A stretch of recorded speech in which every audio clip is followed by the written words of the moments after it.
ময়নাগুড়ির যাত্রী ওয়েটিং রুমের পাশে অবস্থিত রেস্তোরাঁ ও বার বন্ধের দাবি জানিয়ে স্থানীয় লোকজন বলেন, তরুণদের ভবিষ্যৎ নষ্ট হচ্ছে।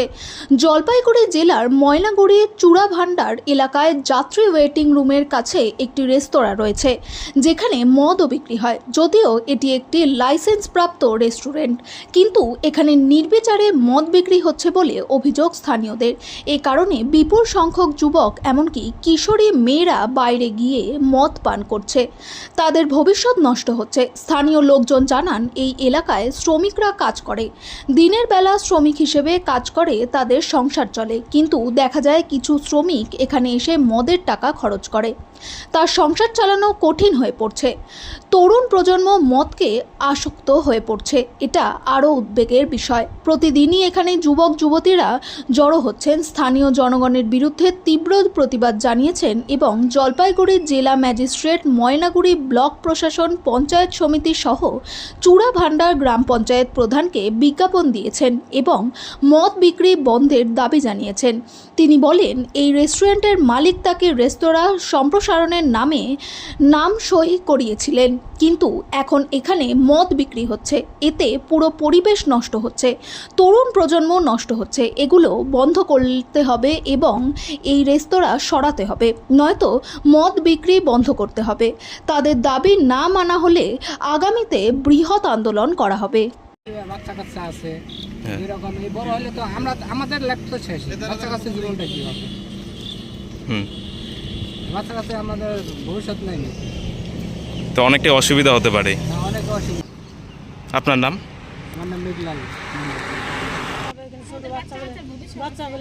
আমাদের বাড়ির পাশে ওয়ানশপ করলে আমরা কেমন করে বাঁচবো? এখানে তো বাস স্ট্যান্ডের পাশে ওয়ানশপটা, বরং আমাদের উঠানের মাঝখানে, মানে মাঝখানে একটা দেওয়ালি, শুধু পাঁচিল। আমরা কেমন করে এখানে বাচ্চা নিয়ে থাকবো?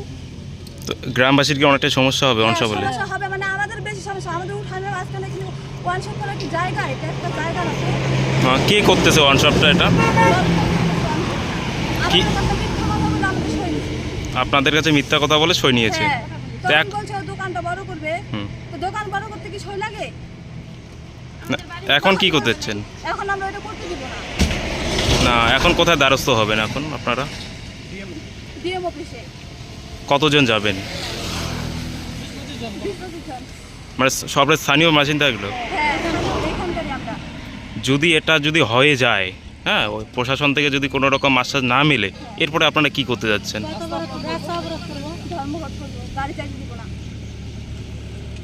দাদা বলো, আপনাদের কি অভিযোগ আছে এখানকার?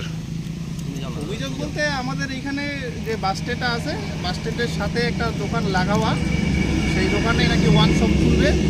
তো আমাদের এখানে যারা স্থানীয় আছি আমরা, সেই ওয়ানশপ আমরা বন্ধ করার জন্য প্রশাসনের কাছে যাব। আজকে আমরা বের হয়েছি, যাবো। আমরা প্রথমে জেলা শাসকের কাছে যাব, ওখান থেকে এক্সাইজের কাছে যাব এবং বিডিও সাহেবের কাছেও আমরা যাব। তো যদি পদক্ষেপ না মেলে প্রশাসন থেকে, তো কি করতে যাচ্ছেন এরপরে? পদক্ষেপ বলতে প্রশাসনের কাছে আমরা আমাদের ফর্মালিটি মেনটেন করব। প্রথমে এখানে যদি হয়, আমাদের যে সমস্যা অনেক আছে, যেমন বাচ্চা যারা আছে পড়াশোনা করছে, তাদের সমস্যা হয়। সন্ধ্যাবেলা এখানে উৎপাত হয়, বহিরাগত মানুষের উৎপাত হয়।